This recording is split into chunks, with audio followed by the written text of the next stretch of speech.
Chers supporters des Suns, bonjour à toutes, bonjour à tous, bienvenue dans ce 12e épisode de Sunrise, l'avant-dernier de la saison, puisqu'il reste quelques matchs à cette saison régulière bien dégueulasse, on va pas se mentir.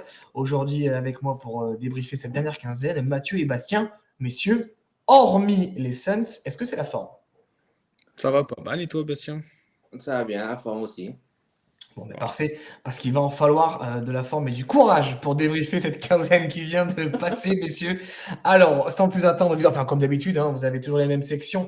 On commence avec un petit peu les cactus, les résultats, le classement. Ensuite, nous avons gentiment nos tops, nos flops, puisqu'on a des petits. Un débat aujourd'hui. Est-ce que les Suns ont réellement un intérêt à aller chercher le play-in? Et on terminera avec un petit predictions, voilà, sur les 5 derniers matchs de la saison. Je l'annonce, ça sera les 5 derniers matchs de la saison. J'anticipe un peu. On pense pareil que toi, donc je pense que les Suns aussi. Donc, on va quand même en discuter parce que peut-être qu'on a des viewers qui pensent le contraire et on serait ravis de prendre leur avis. Messieurs, sans attendre, on va commencer avec la première section. C'est l'heure des cactus.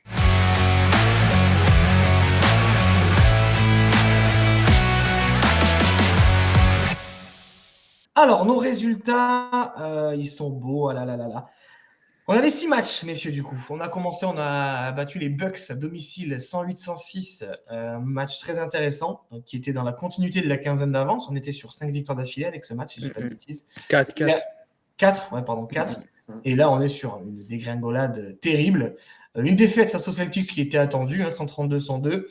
Une petite fessée gentille chez les Wolves, 124-109. Une énorme fessée à domicile, et celle-ci, je la trouve scandaleuse, 148-109 face aux Rockets. Ensuite, on va perdre chez les Bucks 133-123 et on repère chez les Celtics 123-103. Bilan 35-42, une seule victoire, 5 défaites sur cette quinzaine. On avait tous dit 3-3, si je ne dis pas de bêtises. On s'est tous plantés, évidemment. Et il fallait un petit peu s'y attendre. Alors, Bastien va vous faire genre qu'il allait dire 1-5, mais il n'était pas là, donc on n'a pas de preuves. Bon, en tout cas, Bastien, toi, du coup, quand tu vois ces résultats, à ce niveau-là, on sait très bien que c'est même plus décevant, puisque la saison est décevante. Mais est-ce qu'il y a des choses un petit peu, quand même, qui t'ont surprise ou qui t'ont peut-être même saoulé, on ne va pas se mentir? Maintenant, on a l'habitude de nos Suns à les voir comme ça, aussi mauvais, quoi. Et quand je regarde un petit peu les stats au niveau de la défense, sur les 6 derniers matchs, on s'est pris en moyenne 127 points, quoi. C'est énorme. Et à ce jour, on est 28e sur 30 en defensive rating, quoi. Donc, ça a toujours été un gros point noir, la défense. Toute cette saison, ça a été une catastrophe. Et pourtant, je ne vais pas vous mentir, moi, j'ai écrit au début Devin Booker qui nous fait un beau match, qui nous permet de terminer gentiment les Bucks. On était sur une série, je me dis, ah cool, il y a un truc, machin. Et derrière, pam, hop, coup du lapin, retour les pieds sur terre. Toi, Mathieu, tu as eu un peu le même effet que moi ou un petit coup d'électrode là vite fait pour redescendre sur terre ou tu t'y attendais? Ouais, je m'y attendais un peu. Moi, je trouvais pour moi, le match clé sur cette série, c'était les Rockets. C'était le dernier match, on avait enchaîné 2. C'était le dernier match à domicile avant le petit road trip qu'on a en ce moment à l'Est. Et je trouvais que c'était le match clé parce que si tu regagnais celui-là, tu pouvais te remettre un peu la tête à l'endroit et espérer faire quelque chose du côté des Bucks qui n'avaient pas Lillard, tout ça. Et en fait, je trouve le match des Rockets, ça symbolise, je trouve, ces dernières années des Suns. On a fini. En fait, je pense à ça parce que je me dis, c'est parti en cacahuète le jour où on a perdu le match 7 face à Dallas. En fait, c'est ça qui nous a un petit peu détruit ce groupe. Et c'était une grosse fessée à domicile, une humiliation. Et là, j'ai l'impression qu'on finisse cette période, parce qu'on sent qu'il y a une page qui va se tourner avec une humiliation, parce que je trouve le match des Rockets, ça symbolise tout. C'est-à-dire, tu te fais humilier à domicile, tu perds KD, ça représente toutes les blessures qu'on a subies depuis des mauvais choix. Je trouve que c'est représentatif de tous les mauvais choix qu'on a fait ces dernières années. Et ce match des Rockets, c'est une humiliation, c'est une honte. Et puis après, les matchs derrière, tu n'as plus KD. Qu'est-ce que tu veux espérer? Déjà, tu n'y arrivais pas à espérer grand-chose avant. Puis là, on a revu Bradley Beal hier soir, c'était un régal. Donc, bon, on n'en peut plus, quoi. Un régal, ce joueur est une pépite. Je peux te dire que nous, on a la haine, mais alors tu as 29 franchises qui se foutent bien de notre gueule, si tu vois ce que je veux dire avec ce joueur. Attends, j'ai vu une photo dans la journée du trade de Bill avec ce qu'on a envoyé du côté de Washington. Le scandale. Le mec, il a mis 1 point. Non, mais hier, il a. Non, mais c'est cata. En fait, c'est pire ce que l'on pense. C'est pire parce que là, franchement, physiquement, il Il est cramé, Brady. Là, il n'y arrive plus. Là, il dit qu'il est envie. À la fin du match, il dit oui, je sens que je peux accélérer. Mais t'as envie de dire, mais tu peux accélérer, mais il fallait même pas jouer. Qu'est-ce que tu fous sur le terrain 30 minutes si c'est pour faire ça, quoi. C'est exactement. On en parle un petit peu dans les flops tout à l'heure, de toute façon, de Monsieur Bradley Beal, je pense. Donc voilà un petit peu pour les résultats. Bon, voilà, je vous rejoins un petit peu. Moi, j'avais Thierry avait, il y a 15 jours, un petit peu souligné l'importance du match face aux Wolves. Bon, ben, on a bien vu que sur du talent intrinsèque, je trouve que c'est des équipes qui se valent, mais on a bien vu qu'il y a une équipe avec un collectif et une équipe qui est déjà presque en vacances à Hollywood. Donc pas grand-chose à retenir. La fessée face aux Rockets, on a quand même pris quasiment 150 points. Je trouve ça. Ils sont forts, les Rockets, quand même. Hein. Attention, quand même.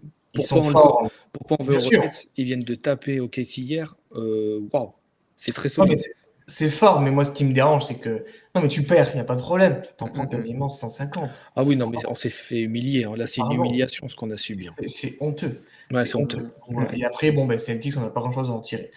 Petit coup d'œil sur le classement, messieurs. Alors, juste pour votre information, on tourne cette vidéo un samedi soir, puisque les Suns ne rejouent pas avant dimanche soir. Donc, il y aura probablement un petit peu de changement, du coup, dans les matchs qu'il y aura cette nuit, mais pas pour nos Suns, puisqu'ils ne jouent pas. Peut-être un petit peu pour nos adversaires directs. Le classement, nous sommes toujours bon 11e. 2 matchs de retard sur les Kings à la 10e place. 2 matchs et demi sur les Mavs. Voilà, et on a à peine un match et demi d'avance sur les Blazers, mais qui sont en train gentiment de sortir un bon vieux tank des familles. Donc, a priori, on ne devrait pas trop avoir de soucis à se faire vis-à-vis des Blazers. Rien à voir, petite info qui n'est pas forcément des Suns. La chute des Grizzlies, les gars, elle est drastique. Hein. Se retrouver 8e, même s'ils sont à égalité, c'était juste le petit point notable. Nous, comme d'habitude, comme chaque semaine, 11e, 10e, 11e. Bon, on n'est pas dans le play-in, rien de particulier. Est-ce que vous avez des choses à ajouter sur ce classement, messieurs, qui un petit peu à l'image de la saison? C'est mérité pour nos Suns, hein, pour ce qu'ils montrent, et voilà. Je suis d'accord, je pense qu'on mériterait même que les Blazers essayent. Là, ils ont un peu lâché hier, mais ils mériteraient d'être devant nous.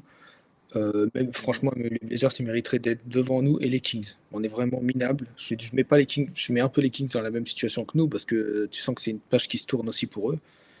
Et ouais, c'est minable. Mais de toute façon, comme j'en l'ai dit plusieurs fois, heureusement qu'on a fait un gros début de saison, qu'on a pris juste un tout petit peu d'avance. Parce qu'aujourd'hui, on serait dans les places, on serait derrière les Spurs. Au vu du talent, au vu de comment on joue, moins bien que ces équipes. Toute l'année, on a moins bien joué que ces équipes-là. Il faut être réaliste. Hein. On est tout à fait à notre place, de toute façon, messieurs. Là, on est 100% d'accord par rapport à ce classement. On en reparlera un petit peu plus tard du classement dans notre débat. Gentiment, on va se diriger un petit peu vers ce qu'on a aimé, ce qu'on n'a pas aimé cette saison. Cette quinzaine, parce que la saison, on y viendra à la fin et ça va être bien salé. Presque, mais ça sera bien plus salé. Du coup, c'est l'heure des tip-top et des flip-flops.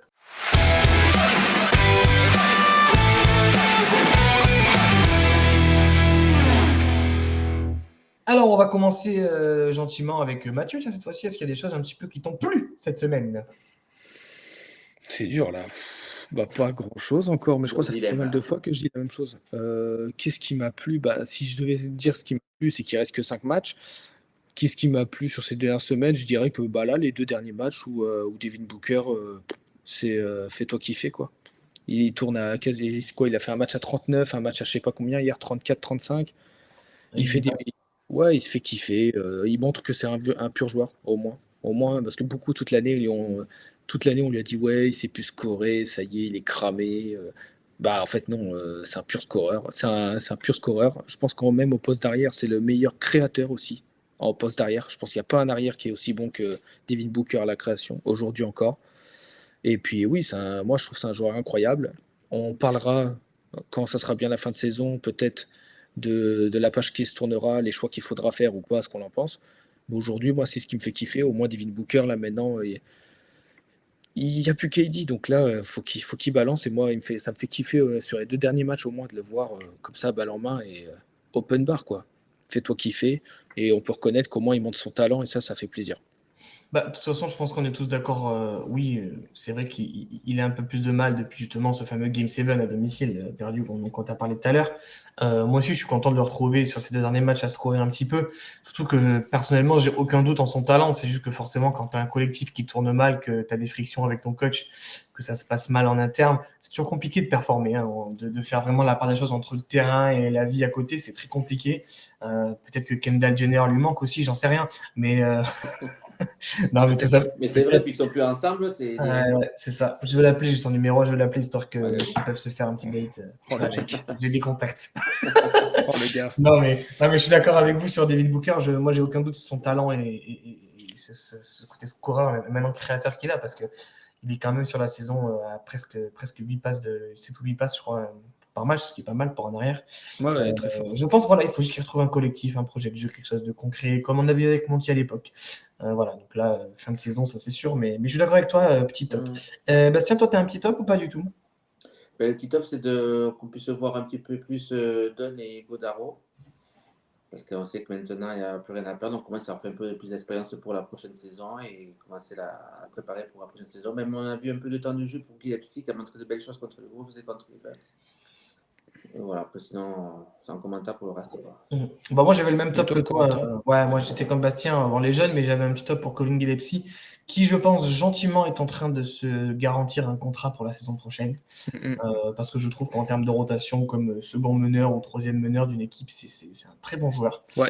Je le trouve très propre dans ses sélections de shoot, dans sa qualité de shoot et dans sa distribution. C'est un vrai meneur, il faut qu'elle me reconnaisse qui est. Il s'échappe pas en défense, malgré son gabarit.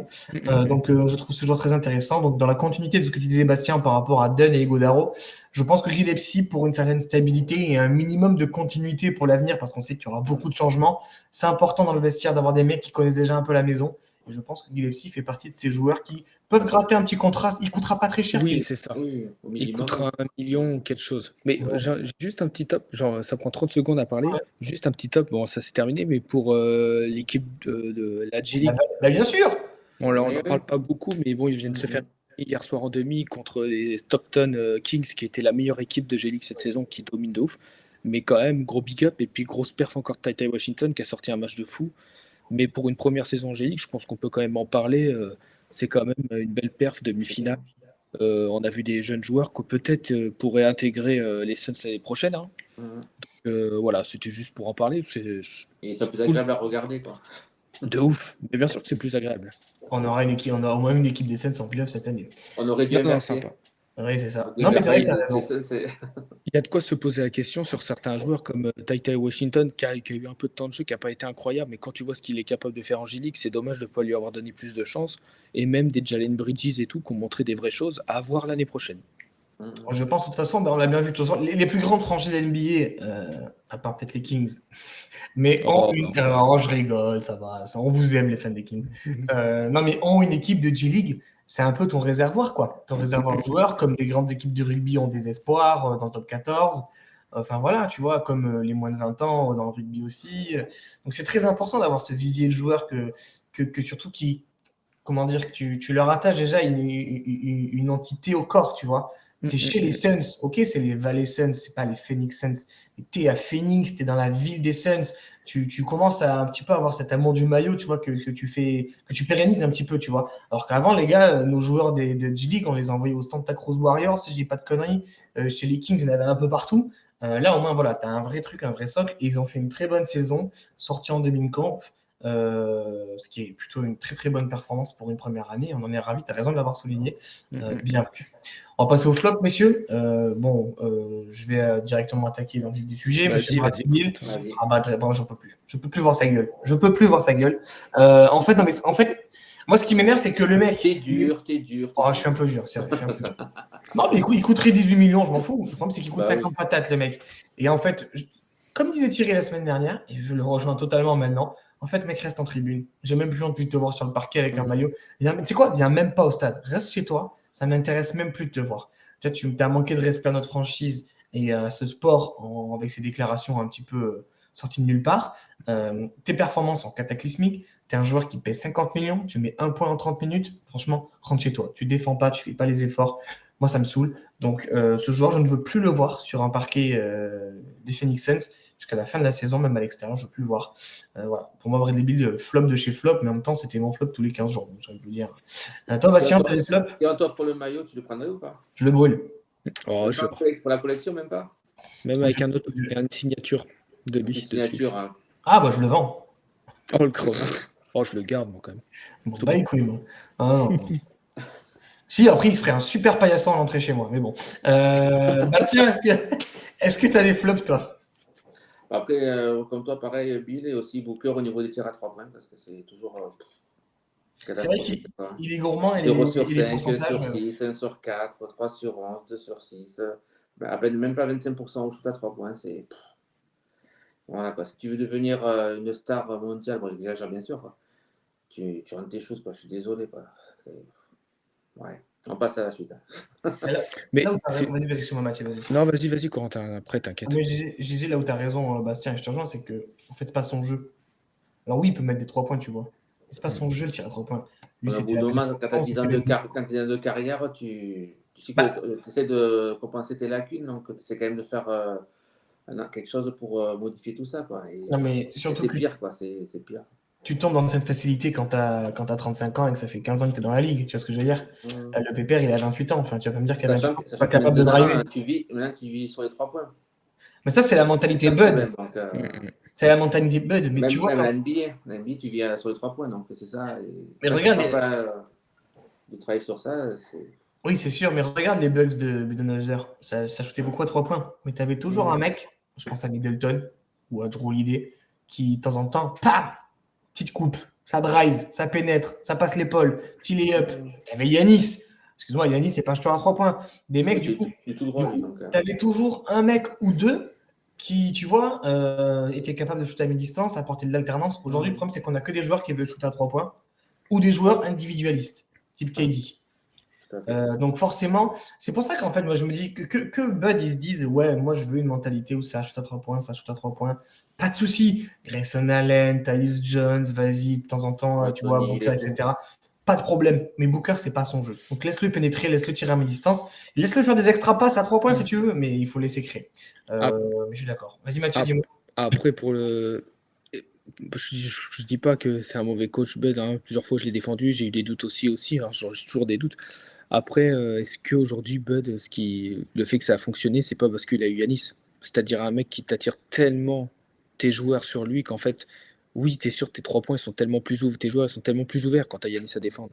Est-ce qu'aujourd'hui, sa méthode et sa tactique de 3 points, ça marche aujourd'hui quand t'as, en fin de compte, pas un joueur qui t'attire tant que ça, les défenses, surtout près du cercle?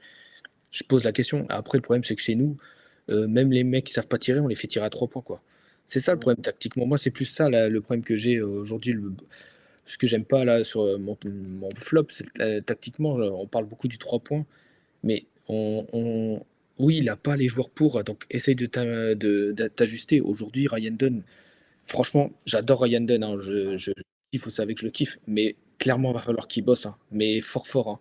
Parce que là, s'il continue à être ce joueur qui est incroyable défensivement, mais offensivement, c'est un trou. C'est-à-dire que le gars a 3 points ouverts et il envoie des briques. Ce mec-là, à terme, déjà, il sera plus titulaire chez les Suns, mais à terme, c'est un mec qui joue quoi, 5-10 minutes. Il est trop mauvais au shoot.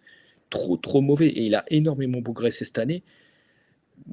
Mais il a progressé cette année parce qu'il était tellement minable en NCAA que c'était pas dur de progresser, tellement il prend de shoot.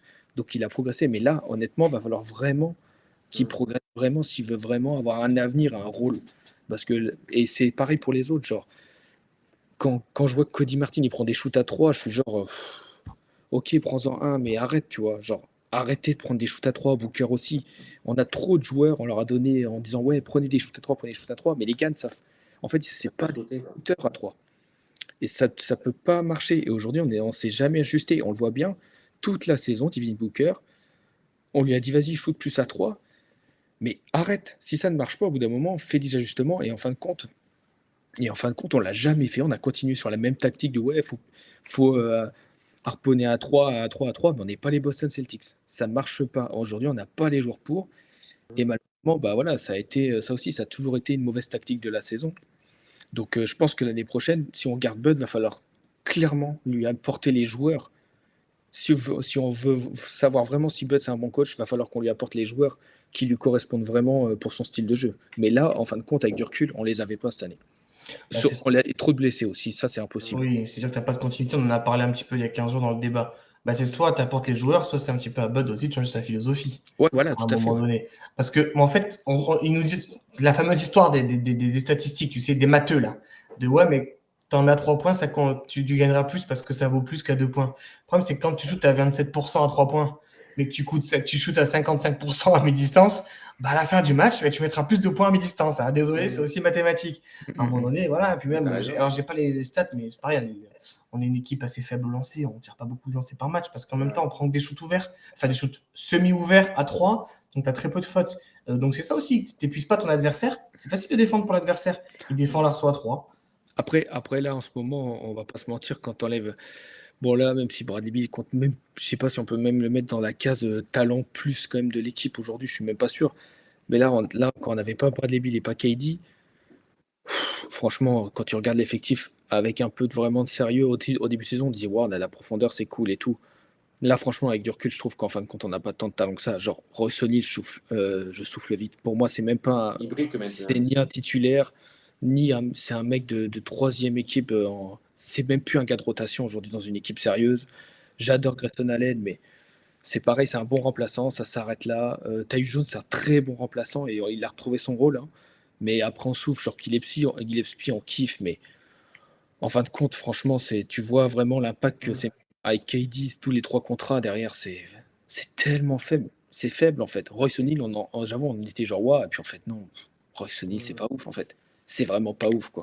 On manque vraiment de joueurs de talent. Ça se ressent là, c'est ressenti dans les derniers matchs. C'est sûr. En fait, t'as envie de faire. On peut même pas se plaindre de l'équipe. Genre, ils font ce qu'ils peuvent. Booker, franchement, il balance, il fait ce qu'il peut, il fait des très bons matchs, mais les joueurs qu'il a autour de lui, qu'est-ce que tu veux qu'il fasse? Qu'est-ce que tu veux qu'il fasse? Genre, mais Portland, San Antonio, je prends juste l'Ouest, ces mecs-là, ces équipes-là, elles ont plus de talent intrinsèque en termes de joueurs. On a plus de talent pur, et encore aujourd'hui, Booker et Wemby, je pense que ça se regarde droit dans les yeux. Voilà, mais aujourd'hui, ils ont plus de joueurs de rotation talentueux que nous. Mais il n'y a pas photo. Ça se voit, là, franchement, c'était criant le manque de talent de l'équipe, quoi. Moi, j'ai été genre, waouh, il y a un monde, il y a Booker, et puis t'as un monde, quoi, derrière. T'as un monde. C'est un truc de Oui, c'est ouf. sûr. Après, c'est à tout parce que tu as l'aspect psychologique, tu as saison les foirés, les mecs, ils ont lâché. Et comme tu n'as pas de leader dans cette équipe, on en a déjà parlé, tu n'as pas de leader dans ta équipe, donc tu Mm, personne qui secoue un petit peu les mecs. Bon, voilà un petit peu, messieurs, pour les tops et les flops. On va passer un petit peu à la question suivante. C'est l'heure du grand débat.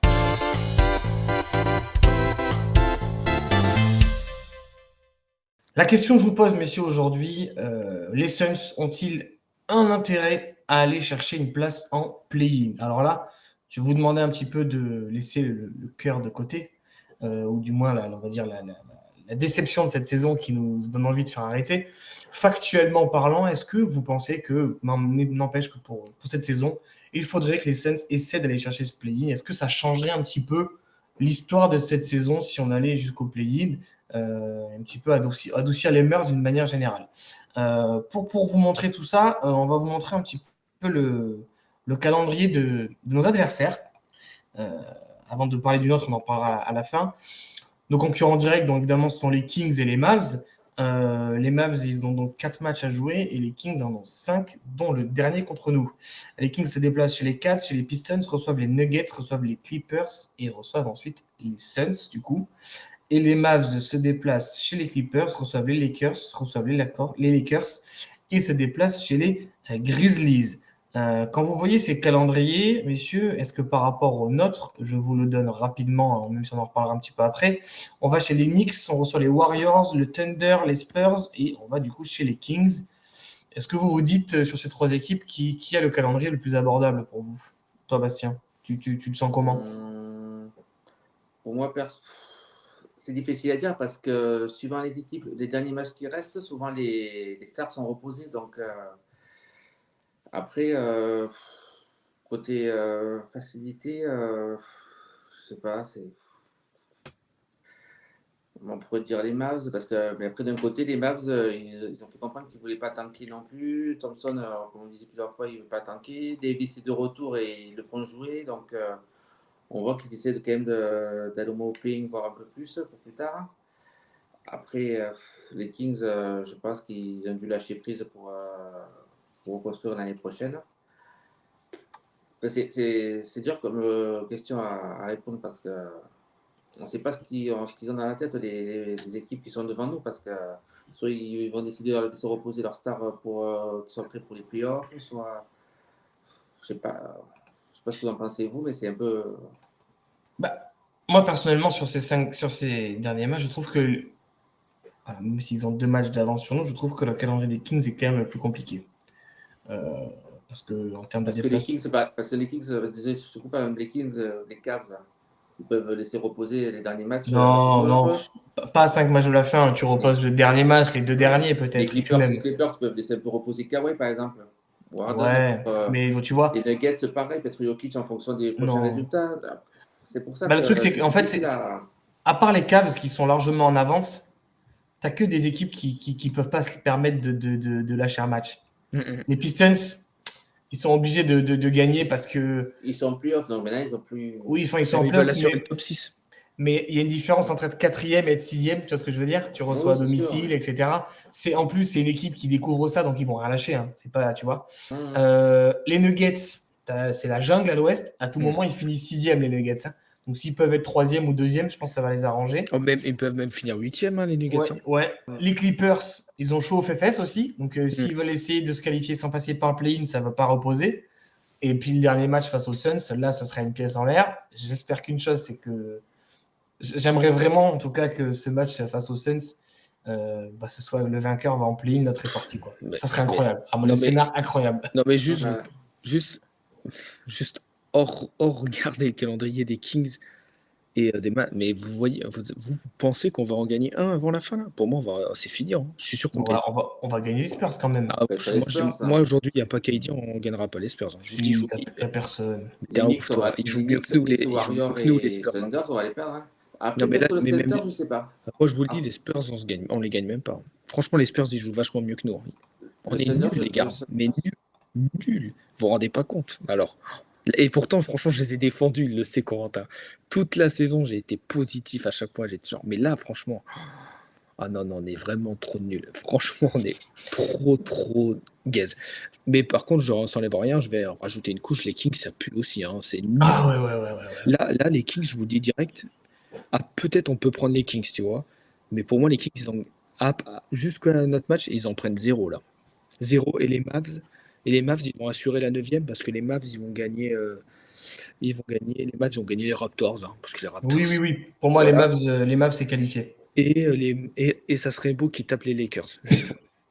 Voilà, ça va être dur, mais voilà. Et après, pour moi, ils peuvent en gagner 2 sur 4. Et les Kings, ils peuvent en gagner 1, peut-être les Suns. Et puis c'est tout.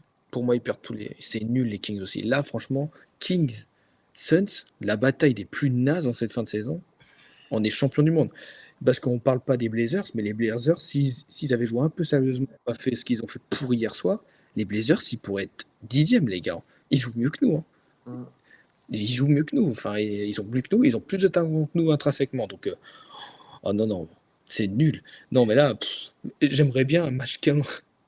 Le pire, ce serait plutôt que le dernier match Suns-Kings, ça soit pour la 11e place. J'y crois pas du tout. Non, je crois pas du tout. Les Blazers, pour moi, ils vont lâcher l'affaire. Ils n'ont aucun intérêt à aller chercher une 11e place. Une 10e, tu veux dire. Une 10e, pardon, excuse-moi, une 10e, ouais. Moi, je pense sincèrement que quand tu vois les calendriers, on parlera un petit peu des Suns, mais tu es à un match d'écart. Tu es à 2 matchs d'écart avec les Kings. On va de toute façon tous perdre des matchs. En fait, honnêtement, objectivement parlant, non, mais quand je vois le calendrier des Kings, en fait, à part nous, les Suns, je ne les vois pas gagner un match. À part nous, les Suns, à la fin, je ne les vois pas gagner un match. Nous, je pense qu'on va battre les Spurs, je le pense sincèrement. Et après, sur un malentendu, est-ce que tu arrives parce que KD va revenir, il reviendra dans la fin de saison. Tu penses qu'il va faire rejouer? Ça va être le Thunder, s'il laisse reposer Shai. Non, le Thunder, même au repos, il nous démonte. Mais je pense que sur un malentendu, un malentendu, tu prends les Warriors à domicile ou un truc comme ça. Et en fait, ce qui serait Non, mais j'y C'était crois pas, ouf. j'y crois pas. Mais ce que je veux dire par là, c'est que non, mais ça serait incroyable que franchement, que le dernier Suns Kings, en fait, que tu vois, à ce moment-là, on soit à une demi-place d'écart, une demi-victoire d'écart ou une victoire d'écart. Et là, tu te dis, c'est un play-in avant le play-in. Tu vois ce que je veux dire? C'est-à-dire que Pourquoi pas? le mec qui gagne ce match, il va en 10e place, l'autre, c'est ciao. Ça, je trouverais ça incroyable. Moi, c'est juste ça que je veux voir. Si on est égalité avec les Kings, c'est eux qui passent, non? Ça dépend si on gagne là-bas. Faut que je regarde Je Attends. sais plus. Bouge pas, je vais te regarder ça. Ah. Vraie question. Tiens, tu avais une stat que tu as mis tout à l'heure que j'ai vue sur Facebook. Bastien, je sais pas si tu l'as sous les yeux. C'est la saison, elle est aussi mauvaise depuis quelle saison là on est en train de subir les Suns? Ouais. Je sais pas si Il y avait une comparaison qui a été faite par un collègue qu'en 2013-2014, les Suns, ils n'avaient pas fait les playoffs. Ils étaient à 48 victoires pour 34 défaites. Et le 5 majeur, je me rappelle, c'était Penny, Fry, Tucker, Bledsoe Oh la vache. et Dragic. Ah oui, je l'ai. 2013-2014 et après tu as 2014-2015. Après, ça a été. Ouais. Pop. C'est Là, moche. pour l'instant, les Kings sont à 2-1. Et du coup, si on gagne là-bas, on est à 2-2. Et là, je sais pas ce qu'ils départagent. Est-ce que c'est le goal average particulier en fonction des points? Je sais pas. Non, c'est la conférence. Je crois que c'est selon le classement qu'on a dans la. Enfin, je sais pas, c'est un truc comme ça. Je sais plus ce qui départage. Je sais pas comment ça se passe. En tout cas, si Si on vous va le savez, gagner les là-bas, gars, dans les commentaires, dites-le. qu'est-ce qui nous départagerait si on est à 2-2? Mais en tout cas, voilà. Moi, donc, on revient un petit peu à la question de base, messieurs, qui est: est-ce que les Suns ont intérêt à jouer un play-in ou est-ce qu'il faut arrêter cette saison tout de suite? Toi, Mathieu, est-ce que tu veux arrêter cette saison tout de suite ou est-ce que tu veux t'octroyer un petit peu d'off-season avec du play-in? Bah, en fait, si c'est pour nous-mêmes, on a toujours envie de regarder un match en jeu. Mais je pense que pour la franchise, pour mettre un bon coup de pied dans les fesses de nos dirigeants, il faut absolument pas qu'on fasse le play-in.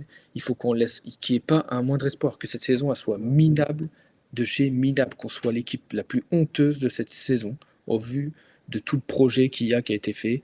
Je veux que Matisse bien, il ait honte, je veux que soit là, il soit moqué par les autres dirigeants. Donc oui, qu'on fasse pas le play-in, qu'on fasse 11e, 12e, je m'en fiche, mais qu'on soit l'équipe la plus minable de cette saison. On l'est déjà, mais qu'on finisse bien le taf. On l'a déjà bien, on l'a fait jusqu'à... Ouais, on fasse pas le play-in, j'en ai marre moi de cette saison, et j'en ai marre des joueurs que je vois sur le terrain. Donc finissons bien des gueux, et comme ça, il n'y aura pas d'excuses. Je veux pas entendre une excuse en disant qu'il n'arrive à trouver encore une excuse en ouais, il y a eu des blessures. Non. C'est nul. Allez, on tourne une page là et basta. Et ouais, sortons, faisons même pas le pli. Et toi, Bastien? Ouais. Non, t'as bien résumé. Franchement, je pense que c'est pareil. Donc, qu'ils soient Top. humiliés, que voilà. Corentin, pareil? Non, moi je veux voir le play-in, moi. Toi, t'es un ouf. Moi j'ai envie de voir le play-in, les gars, merde. Comme ça, tu sois humilié encore plus. Et... Ah bah, mais tant mieux, mais tant mieux. Là, Mais tant mieux, j'ai envie de te dire. Mais j'ai envie de voir un play-in. Non, mais attends. Mais moi j'ai envie de voir ça. Ah si, attends, pardon, mais excuse-moi. Oh, alors, ok, c'est les Suns, on joue mal, etc. Moi j'ai envie de voir Devin Booker et Kevin Durant sur un match affronter peut-être les Mavs ou je sais pas les qui. Mavs, ouais. Oui, ce sera probablement les Mavs, il y a trop d'écart. Avec 30 points de Bradley Beal. Ah, je m'en fous. Bah, franchement, j'ai envie. Et tu sais quoi? Non, mais la saison est tellement nulle à chier. On est tellement énervé quand on les regarde jouer. On s'ennuie, etc. Oh, s'ils peuvent me filer un petit frisson de fin de saison, je te jure, je cracherai pas dessus. Ça me remonterait pas le moral, ça n'effacerait pas la saison. Mais putain, on chercher ce play-in, quoi. Les mecs, à la fierté un peu, quoi. Je sais pas. Ouais, je sais pas. Le pire, c'est que là, chez Brad Davis, je crois, je sais pas si c'était une vraie. Enfin, c'est vraiment une interview de cette année. J'ai un doute, mais je pense que si. Où le mec, il a dit oui, mais tout peut arriver encore. Vous savez, les playoffs. Je suis genre, est-ce que tu crois toi-même ce que tu dis? Enfin, je sais pas, genre. Ouais, mais je suis d'accord. Non, mais genre, je suis genre. Après, ceci étant dit, imagine on finit 10e. Donc tu vas te déplacer chez les Mavs. Mavs, équipe très, tu vois, qui joue, tu vois, même s'il n'y a pas solide. Bon, tu as Davis maintenant, tu vois, etc. Avec des certitudes, etc. Ouais, mais clair. Ceci étant dit, tu joues ta saison, les mecs, ils ont tradé Doncic pour faire du win now. Tu joues ta saison sur un match face à Devin Booker et Kevin Durant, je suis pas non plus hyper rassuré si j'étais. Tu vois ce que je veux dire? Je serais pas en train de me dire, oh bah c'est bon, on va passer nickel. Et puis, Et puis t'as même le match, puis c'est même un match qui représente tout, quoi. C'est-à-dire l'équipe la plus honteuse, c'est nous, avec l'équipe qui est, c'est C'est tout pareil, foutu qui est en en l'air. train de perdre tout foot en l'air et qui est en train de perdre sa fanbase aussi, tu vois. Donc Moi, ça serait j'adorais. incroyable. Mais oui. Celui qui perd, c'est la honte de. C'est vrai que 100 fois plus. Moi, Faut être honnête. je veux que les Kings sont 11e parce que les Kings, ça fait 10 ans qu'ils sont comme ça. Ils ont fait un truc de playoff. Ils se sont fait sortir par les Warriors. Merci, au revoir. Là, Ouais, je veux du piment en fin de saison. Moi, je veux qu'il y ait du sel, là. Putain, c'est. Ah ouais. ah, j'aimerais Je bien. veux un premier tour. Je veux un premier tour de play-in. Dallas, Bah contre les là Celtics. si tu peux enchaîner deux matchs de fou. C'est-à-dire, comme tu as dit, tu peux enchaîner un match face aux Kings qui joue à 10e place. Donc c'est comme un play-in, globalement. Hein. C'est un match, une défaite. Et derrière, tu renchaînes Dallas. Wow, t'as un trio d'équipes là. J'adore. Putain, ça met un peu de piment. On s'est fait chier toute la saison, les gars, Ouais, mais quoi. là, le piment, il va être encore long à passer parce que jusqu'au match des Kings, Ouais, il y a on va encore le 4 sentir, matchs. ce Hein. J'en piment, peux je te le plus, dis. là. Ah bon, après, on dit ça, mais ça se trouve, dans 3 jours, on dira, ah, bah c'est bon, les gars, on est à 4 matchs, c'est terminé, quoi. Tu vois ce que je veux dire? Mais Ouais. Ah là, bah oui. à l'instant T, quand je vois le truc comme ça, je me dis, ah, allons-y. Ça serait incroyable. Tu imagines que là, pour aller en playoff, tu as quasiment 3 play-in. Parce que tu vas sûrement te battre sur la 11e place face aux Kings. Ensuite, il faudra que tu sortes les Mavs. Et ensuite, il faudra sûrement que tu tapes, je sais pas, moi, les Wolves, les Clippers ou les Grizzlies, juste pour sortir 8e. On n'y arrivera jamais. Déjà, Ça soyons paraît sur un match de compliqué. play-in. Mais moi, j'ai envie d'aller jouer un match de play-in. Franchement, bouclons la boucle, on se On fait verra. humilier là-bas pour le kiff, quoi. Ah putain, les gars, vous êtes pessimistes. Vous voulez vraiment chier dans les bottes des Matisse Bell Et jusqu'au bout. Hein. Ah oui, c'est il quoi, le mérite, franchement. c'est quoi le seul truc alors de positif que je vais garder pour espérer qu'on aille au play-in? C'est juste pour pas filer un pic encore plus élevé aux Ah Rockets. oui. Voilà, Ah je ouais, prends ouais. ça comme ça. Ouais. Parce que là, on est tellement à poil, on est en train de donner pour les années à venir que si on peut tanner un petit peu, passer de la pommade, je veux bien. Non, je suis d'accord. Non, mais voilà. Moi, c'est mon petit kiff de fin de saison. Est-ce que, sportivement parlant, les Suns ont un intérêt à aller chercher un play-in? Non. Pour le Non, kiff? non. Oui, pour Ça le kiff. changera rien, je pense. Non, ça Ouais. change rien. Ça change rien à cette saison bidon. On va accélérer un petit peu, messieurs. Ça fait un moment qu'on est ensemble en train d'enregistrer. On va regarder du coup notre calendrier, se projeter rapidement avec un petit pronostic. C'est l'heure des predictions.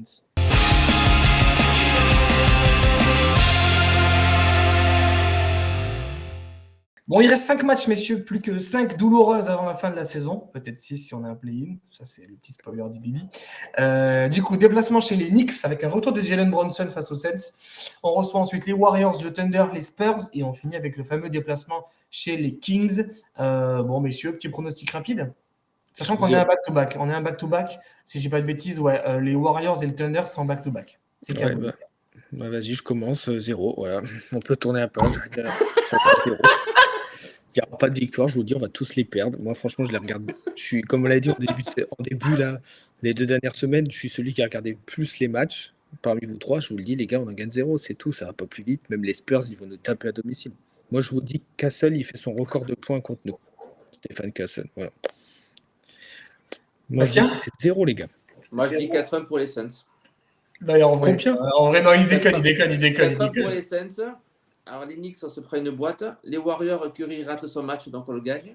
Les Thunders, ils vont laisser reposer la moitié de leur effectif, dont Shai, donc on le gagne. Après, les Spurs, pareil, on le laisse. Et les Kings qui sont cuits, ben, on gagne aussi. Donc, Mais attends, tu t'es un fais ouf, 4 ans, on finit 9e. Non, mais t'es un ouf, toi. Thunder, même l'équipe C, elle nous bat. c'est ça qui est bon. Mais oui. C'est trop marrant. Les Warriors, même avec Curry qui shoot mal. Les Warriors, regarde les Warriors. Non, Les ça Warriors, défend. Curry les Warriors, qui shoot mal et attention. Butler qui rate son match, c'est bon. Non, mais même ça, Podzinski, On peut ça rigoler. fait 2 matchs qu'il pose des 25 points avec des pourcentages de ouf. Genre les Warriors, Non, ça moi, joue ça. pour les playoffs, bon courage. L'équipe qui va jouer les Warriors sur une série. Hein. Bon courage. Hein. À part s'il y a des Et puis blessures. Non, mais quand tu regardes le classement, ils sont à un match de la 3e place. Hein. Ah non, mais les Warriors, là, c'est purement genre de saison de Warriors, là. Oh, ils vont aller en finale de conf On et disait tout. que le transfert de Butler, C'est- c'était pas bon finalement. Mais moi, j'aurais signé pour l'avoir à Phoenix. Hein. Mais là, on aurait eu Butler, je vous dis, ce que font les Warriors, on serait en train de le faire. On l'aurait fait, je vous dis, Butler, c'est tout. C'est-à-dire une mentalité sur le terrain. C'est pas un mec offensivement incroyable. Maintenant, aujourd'hui, tu le sens. Mais ça se voit, depuis qu'il est arrivé, il tourne quoi à 13-15 points, c'est pas extraordinaire. Mais par contre, tout ce qu'il apporte autour, mais bien, je dis pas qu'on aurait été aussi haut, parce que les Warriors, c'est impressionnant. Mais on aurait fait une remontada, on serait pas là. Ce mec-là nous aurait changé complètement l'équipe. Mais bon, c'est pas grave ça. Ouais, c'est comme ça. Et toi, Corentin? Eh bien, moi, je pense qu'on fait Je pense que les Kings vont tout perdre. Je pense qu'ils vont faire finir la saison sur 5 défaites. Et je pense que nous, on va aller battre les Spurs et qu'on va aller gagner chez les Kings pour être à 2-3. J'aimerais bien 3-3 en piquant un petit match à droite à gauche, mais j'y crois pas du tout. Peut-être sûrement entendu New York, parce que ça, Madison, c'est particulier, mais j'y crois pas. Et ils jouent ce soir, donc ils sont en back-to-back. Ouais, ils seront back-to-back, donc pourquoi pas. Je pense que les Kings, c'est très compliqué, et que là, si les Suns, ils font un 3-2, mais j'y crois pas, mais plutôt un 2-3, tu peux dégager les Kings du play-in. Ce serait mon rêve ultime, juste pour chambrer la fanbase des Kings, parce que tellement on est nuls, on arrive à être meilleur qu'eux. mais les Kings, là, la fanbase des Kings, ils rêvent qu'on soit devant eux. Hein. Les Kings, ils veulent pas y aller en play-in. Ouais, ils veulent pas. Ah non, mais là, on est tous en train de se dire, non, mais vas-y, toi. Non, mais Ouais, en fait, tu peux y aller, gros. on se bat pour pas aller en play-in. Et t'as les fans des Blazers qui sont en train, en ce moment, genre, ils sont en train de pas, les fans des Blazers, ils sont en train de genre, mais pourquoi on veut pas y aller, nous? Tu sais, genre, mais non, mais on veut bien y aller. Imaginez le dernier match Kings Suns et qu'ils soient égalité au nombre de victoires et de défaites. Ok, un petit décalage. C'est possible. Ils vont faire rater leur shoot, ils vont faire n'importe quoi pour que ça fasse 0-0 ou je sais pas qui est. Non, pas les joueurs sur le terrain, ils veulent y aller, les joueurs. Mais nous, les fanbase, on est tous en train de dire, bah non, mais vas-y, toi, on te laisse, fais-toi plaisir. Moi, au King, là, sur X, là, sur les Kings, à chaque fois qu'ils disent, allez, les Suns et tout, moi, je vois un commentaire, genre, bah non, les gars, allez-y, tu vois, genre, on peut y aller, les gars. A priorité au nul, priorité au nul, les gars. On n'a rien demandé, les gars. Non, moi, je dis 2-3. Je dis 2 victoires, 3 défaites. On finit sur 2 victoires. Les Spurs et les Kings. On sort les Mavs au premier tour de play-in, on sort les Clippers au deuxième tour, et là, on sort les Thunder au premier tour, et on arrive sur le plus gros choc de l'histoire du basket. On fait une Knicks en 98. Ça serait... Non, je rigole. Non, ça serait exceptionnel. Ça serait exceptionnel, mais évidemment, c'est même pas du what if, c'est pas possible. Non, je dis 2-3, et j'espère, en fait, juste avoir, même si, par exemple, on perd contre les Kings le dernier match, mais que ce match-là soit peut-être le match le vainqueur de ce match ira en play-in, l'autre a une saison terminée, parce que même si c'est pas officiellement en play-in, tu as au moins un match en jeu de la saison où tu joues ta saison. J'ai envie de voir ça, en fait. Moi, c'est ça qui m'excite dans le basket, c'est ça qui m'excite dans les playoffs, c'est ça qui m'excite dans les Final Four de Euroleague. Calme-toi. Non, mais c'est vrai. Mais en fait, c'est ça. Tu vois, on s'est fait chier depuis 6 mois, allez, on va dire 5 mois et demi, parce que le début de la saison était exceptionnel. On se fait chier, on s'emmerde, etc. Putain, si tu peux me filer un petit frisson, même si on perd, un petit frisson de fin de saison, où tu vois, j'allume ma télé en avant-match, j'ai un peu de tension, je suis un peu stressé, tu vois. Aujourd'hui, je regarde même pas la télé, je regarde les replays le lendemain parce que je me fais chier. Oh, franchement, rien que pour le respect des fans, filez-nous ça. Voilà. Un petit mot à rajouter, messieurs, ou on est pas mal? Parce que là, on est bien sur l'émission. Là. On est parfait, là, franchement. Ouais. On a bien tout parlé, je pense que... Puis on a bien rigolé. Est-ce que c'est le dernier Sunrise de la saison? C'est qu'on n'en fera pas vraiment l'autre. Ça sera plutôt un bilan, mais ça ne sera pas un Sunrise. Je m'avance, mais la prochaine vidéo, messieurs, dames, ça sera soit un bilan de fin de saison, soit une preview du play-in. Attention, ça c'est posé délicatement. Ça. Hop là. Donc, bon, en tout cas, nickel. C'est noté. C'est ça. En tout cas, n'oubliez pas de vous abonner à la chaîne et d'activer la petite cloche pour recevoir les notifications parce qu'on se rend compte qu'il y a pas mal de vues, mais tout le monde n'est pas abonné, donc on a besoin de votre soutien. N'hésitez pas à vous abonner à la chaîne, à commenter un petit peu ce que vous pensez, pas forcément de la saison des Suns, mais voilà, vos tops, vos flops, qu'est-ce que vous attendez pour la fin de saison? Est-ce que vous voulez voir un play-in des Suns ou au moins tenter d'y aller, ou est-ce que vous voulez lâcher l'affaire et on arrête? C'est très important pour nous d'avoir votre avis, ça nous permet un petit peu de débattre derrière, et n'hésitez pas à vous abonner à nos réseaux, donc Instagram qui est tenu par Bastien, voilà, pour un petit peu le côté rétro, TikTok avec Mathieu et moi-même, et surtout les réseaux X, on est pas mal actifs sur X, et pour les plus anciens de notre génération, nous avons aussi Facebook un petit peu avec le groupe Phoenix Suns France, tenu aussi par Bastien. Donc n'hésitez pas à nous rejoindre sur les réseaux, vous avez pas mal d'infos, et puis on se retrouve du coup soit pour un bilan de fin de saison, soit pour une preview de play-in. Merci les gars, c'était super sympa, on a bien rigolé. Ça fait kiffer. Voilà, on vous souhaite une bonne fin de saison à toutes et à tous, et on vous dit à la prochaine. Ciao, ciao. Bye.